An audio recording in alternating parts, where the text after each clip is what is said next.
টাকা খরচ করার দরকার নেই, আমরা একটা স্পোর্টস কার রাস্তা থেকে উঠায় নিব।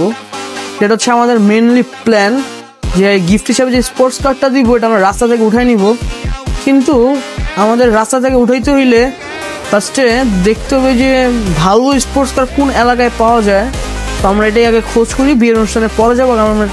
আগে আমরা একটা স্পোর্টস কার উঠাইতে হবে, যেহেতু স্কুল ফ্রেন্ডের বিয়ে অবশ্যই দামে কিছু দিতে হবে। আর এখন হচ্ছে জিমি অ্যাক্টরের ছেলে, ফিল্ম মেকারের ছেলে, তো অবশ্যই জিমিকে ভালো একটা কিছু দিতে হবে। গাড়িটা সুন্দর ছিল বাট চলে গেল।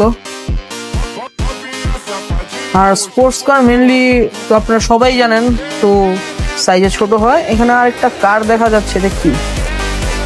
এটা কি কার? এটা কি দিব?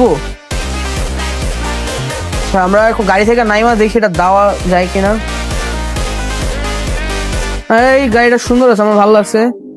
এই যে জিমি মেরে দিল। আল্লাহ আল্লাহ, জিমি কি করলো? এই যে জিমির রক্ত, রাস্তার মধ্যে জিমির রক্ত।